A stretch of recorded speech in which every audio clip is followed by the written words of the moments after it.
Dr. Rochelle Nelson is an assistant professor in the Department of Biological Sciences and Geology at Queensborough Community College. Her research involves gender disparities in cardiovascular disease, and Dr. Nelson seems to have always had an interest in research, which we're going to talk about. It goes back to her days as an undergraduate. Welcome to the conversation, Rochelle. Thanks for having me. You're a community college graduate yourself and a doctor of physiology and biophysics. So I want to hear about your education journey. I think it was all within this uni system, but tell me how you started, why you ended up starting at a community college. Yeah, so I actually moved to the United States with my siblings and my mother in 1998. So I was in sixth grade at that time. And so we were trying to get our green cards and trying to get settled as legal U.S. naturalized citizens. Where'd you move from? St. Lucia in the Caribbean. Nice. Mm-hmm. Yeah. And so that process of getting naturalized took a lot longer than we expected it would. So by the time, and mind you, I came here I was in sixth grade. So by the time I left high school, I still didn't have my green card. So it was like this long process for us for some reason. So I still didn't have my green card, but I did have the ability to legally work. So I started working when I was 16, 17 at Starbucks. And so because I didn't have my green card and I couldn't afford tuition and I would have to work. So I had to get a second job. Also, would have to work through my first years of college. I decided to go to Westchester Community College, which is also a SUNY campus, a two-year SUNY college. So that actually is the reason as to why I went or started at Westchester Community College. I liked it. I don't regret, or I don't have any ill thoughts about having to start at Westchester Community College, because now I see that it really helped develop me into the person I am today. I definitely don't think that I would really be where I am now had I not started at WCC. Why is that? What was it that you learned about yourself? Yeah, so when I went into community college, I thought I was going to be a chemistry major. So I loved chemistry in high school, and that's what I thought I was going to school for. But in my first semester at Westchester Community College, I took my general bio, same time I was taking Gen Chem, and I really just fell in love with general biology. The professor, Dr. Walsh, I think she's still at WCC. I know her daughter teaches there as well, but she really inspired me to enjoy biology. And she's the one who I've always been a shy person. I never talk in class. Even if I had a question, I'd be one of those students that kind of kept it to myself, then went to read the book on their own to find the answer. So I never spoke much in class. But one day, Dr. Walsh, in my first semester, she just stopped me and said, "You're going to sign up for this program called the Bridges program, and I want your application the next time you come to class." And I just did it. And that's how I started in research, and that's how I stuck to biology. And yeah.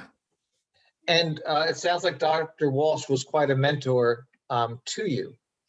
It was weird. So I wouldn't say a mentor per se, but she definitely inspired me, because I didn't have many interactions with her outside of class, even outside of her telling me to apply to the Bridges program. There wasn't a lot more interactions. I did take her for the second semester, but just the impact that she had on me, it was so weird. It's like the most impactful exchange I've had without exchanging a ton of conversations with someone. And I think that's why I still remember it to this day. And I'm not good with names, but I still remember her name, Eileen Walsh. I'll never forget her name. It was just, it was inspiring. It was just that moment, wasn't it? And things just clicked or turned or something, pivoted. Yeah. Do you see yourself in the students that you teach at Queensborough? I know you teach intro bio and general bio courses to our students. Do you see yourself reflected in your classroom experience? Yeah, definitely. So with my students, I 100% see myself in our students at Queensborough Community College. A lot of them are immigrants like me. During the time where with DACA and everything that was going on with it, I'd have students in my office hours just releasing their thoughts and feelings about it. I'm like, oh my God, I had not exactly that situation, obviously, but I had a similar situation with immigration and green cards and not being able to think of, can I even transfer to my like senior college? So I definitely had experiences on the immigration level as well. And being first generation, a lot of my students in my classes, they're also first generation women trying to get into science. So I think a lot of them also come towards me because of that similarity, and I could see it in myself. And definitely as an immigrant and being a first generation from a low income family, I had my instances where I was working 3 jobs at a time. So a lot of them talk to me about the external stresses that they have. So some of them have kids and some of them have families that they have to take care of. So I definitely could relate and understand their trials. And it definitely gives me that inspiration to really help them see that they can get through and can come out on the other side with their degree and higher degrees as well afterwards. We had a recent presentation by colleagues at Queensborough called "We Were You" that really kind of talks to what you're speaking to. You do more than sympathize. Obviously, you empathize with these students, and they must feel a certain amount of relief and also get a lot of direction from you.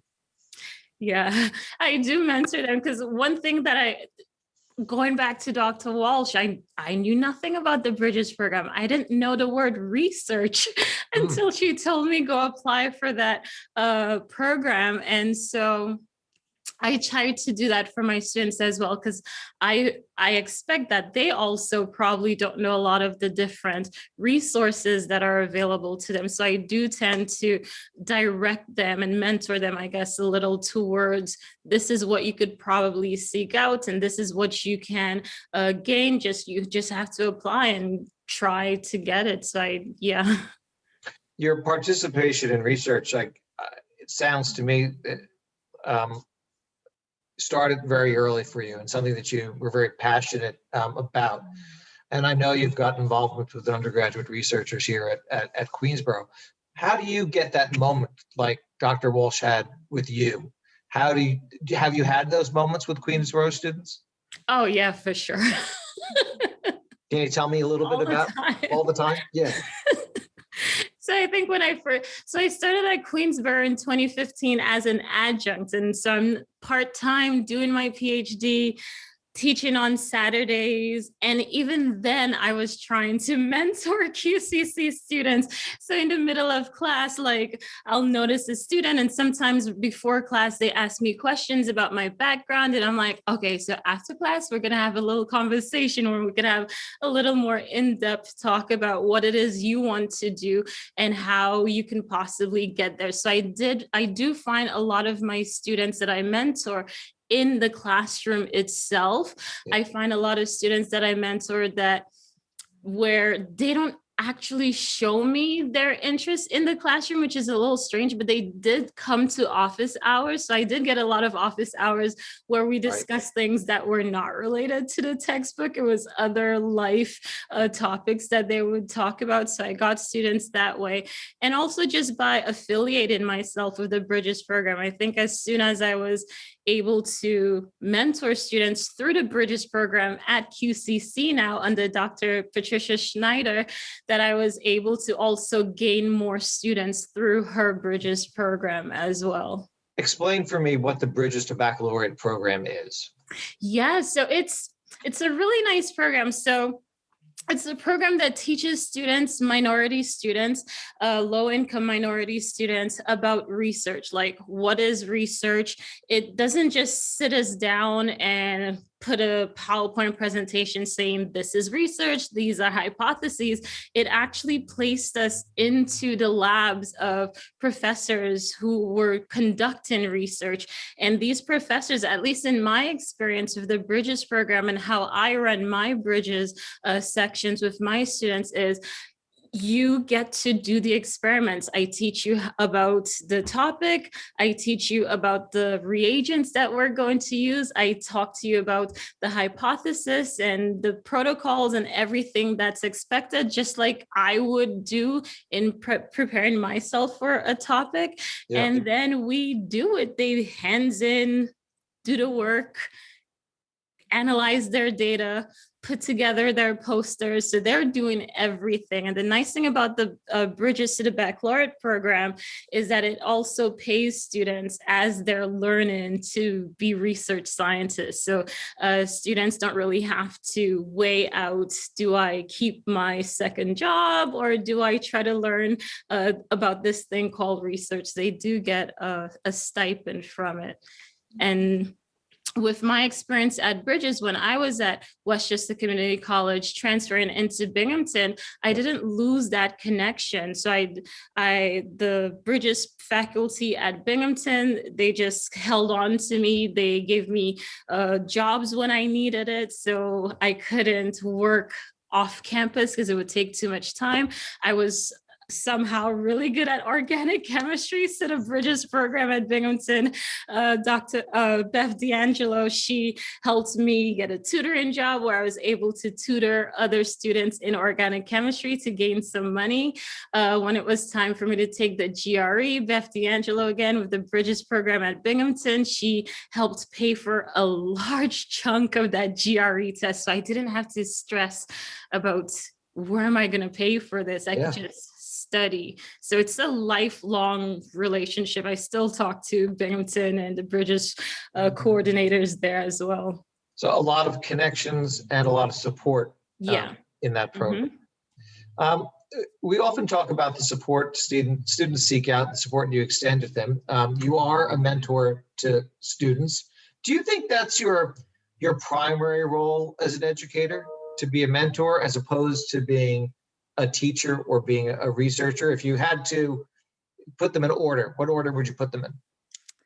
Yeah, so I definitely think out of those three, I would put mentoring, and just my experience has taught me that, because I mentored as a PhD student, I mentored as an adjunct, I mentor still as an assistant professor. So I feel like mentoring is definitely at the front of everything that I do.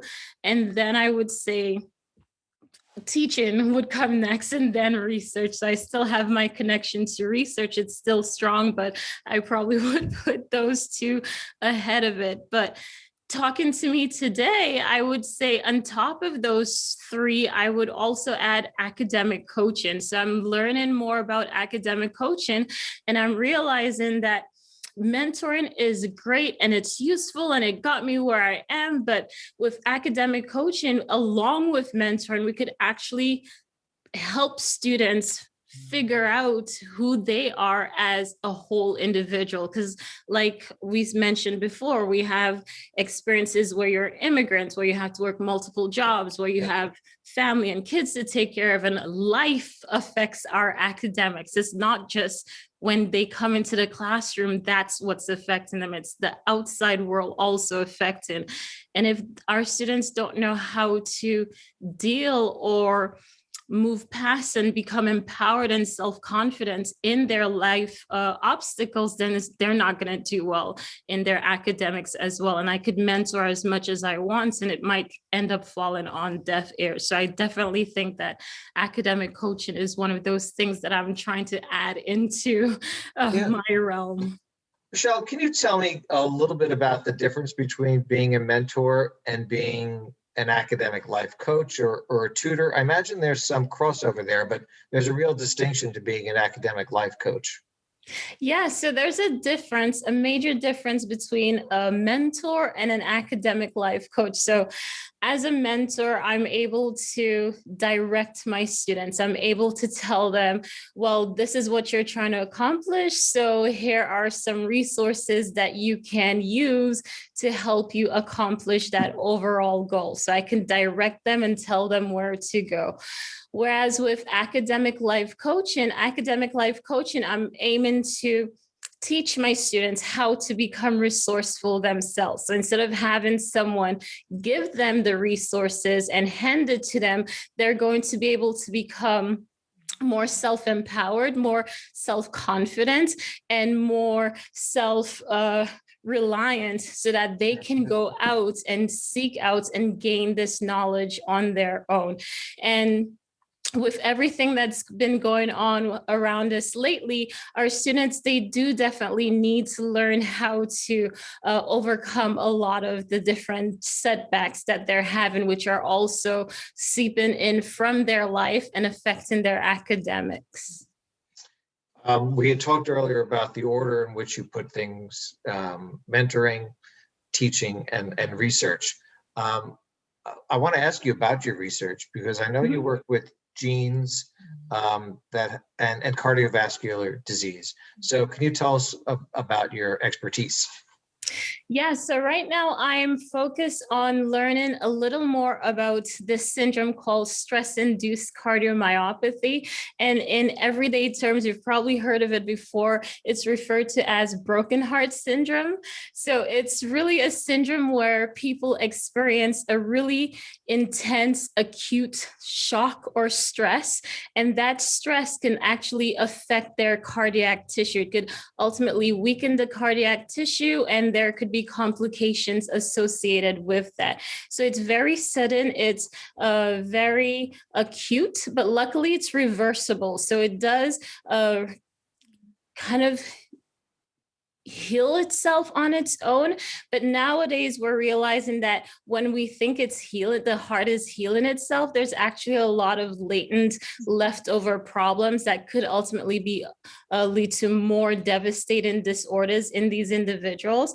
And what research has shown is that women suffer from stress-induced cardiomyopathy at a higher rate, a disproportional rate than men do, especially women 55 years and older. So they experience stress-induced cardiomyopathy a lot more. And so the research, we're trying to figure out what is it about women that's causing them to disproportionately be affected and experience stress-induced cardiomyopathy. And in my hypothesis, I'm searching for different genes that might be either overexpressed or underexpressed in women's, and that's possibly leading to the extensive weakening of the heart that these women experience. You mentioned an acute stress. So are you talking about a physical stress or an emotional stress, or what is it?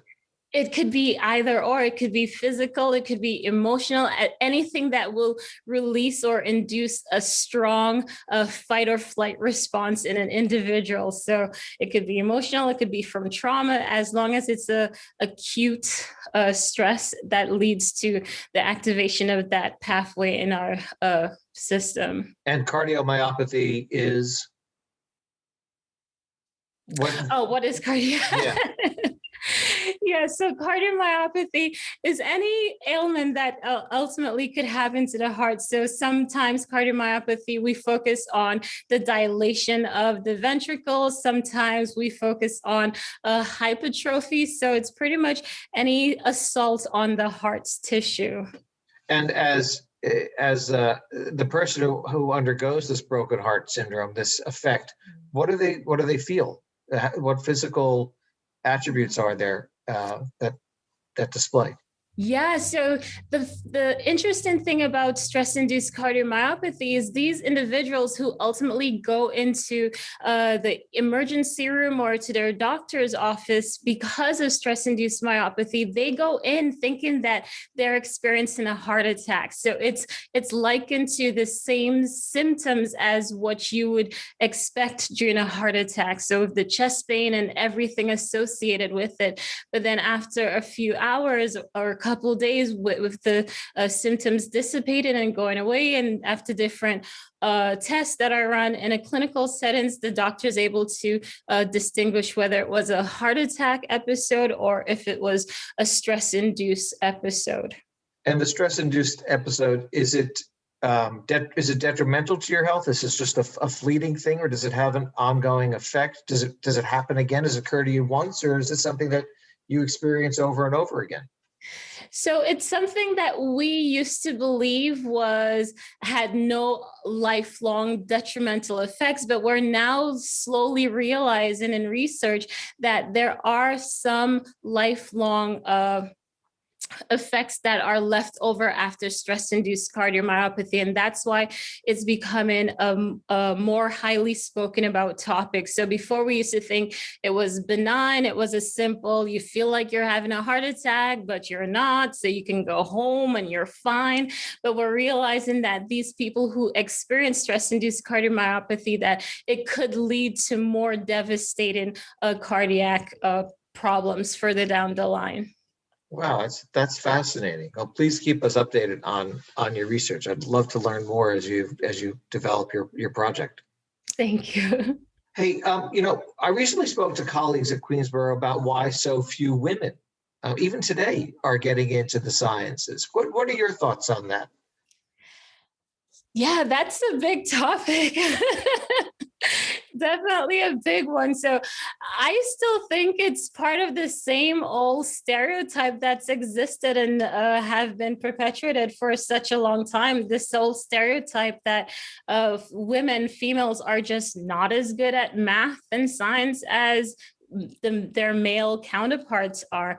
And it's something that I believe also starts at home. So it's definitely not something that you walk into a campus and that's what you're told. It's definitely a stereotype that I think gets built at home, where females, especially I could think of from my culture, from back home, you're expected to do a lot of the housework as a female. You're the one who's expected to bear the weight of taking care of your family when they get older. So we're put into that position of the caretakers, and we're not really we don't get that math and science and engineering desire and interest and passion fostered a lot in us. So it's definitely part of that stereotype.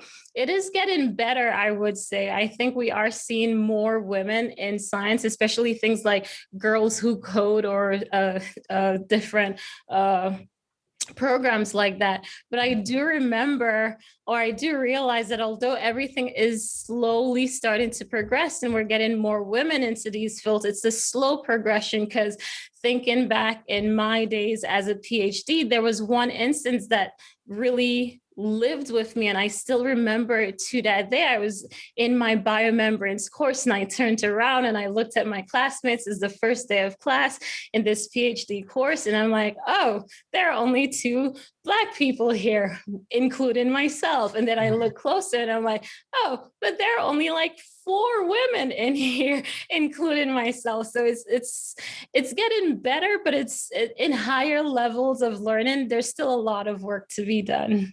Who encouraged you, or were you encouraged by anyone as a youngster to develop your interest in science? So not an interest in science per se, but when I lived in St. Lucia and I was really being, my care was really being taken care of by my aunts and my grandmother. My aunts, they're all teachers of some sort. So education, so not particularly science, but education in my family was definitely a thing. Like I remember sitting down and learning how to write my name, that it was such a big deal that I need to learn how to write in cursive and to do the homework and to do math and to basically everything education. So it's definitely, I bring it back and I think back to my aunts and helping us get through and learn education and learn to speak properly and all of these things that they instilled in us. I've loved listening to these moments in time for you that have really sparked your interest to develop yourself and your learning. What's next for you? Yeah. So I definitely want to keep my research moving forward. I'm trying to continue working on my research. Definitely going to keep mentoring, trying to bring academic coaching into my book of tricks that I can use to help my students progress and become the self-confidence, empowered students that they can be, whether their backgrounds are low income or minority, whatever it is. And I'm definitely focused on just becoming a better professor and a better mentor and a better researcher, just all in general. Well, I've thoroughly enjoyed our conversation, and I'm so grateful for your time and for your energy and your enthusiasm. And I look forward to picking up the conversation again with you at some stage later. Thank you so much. Thank you for having me.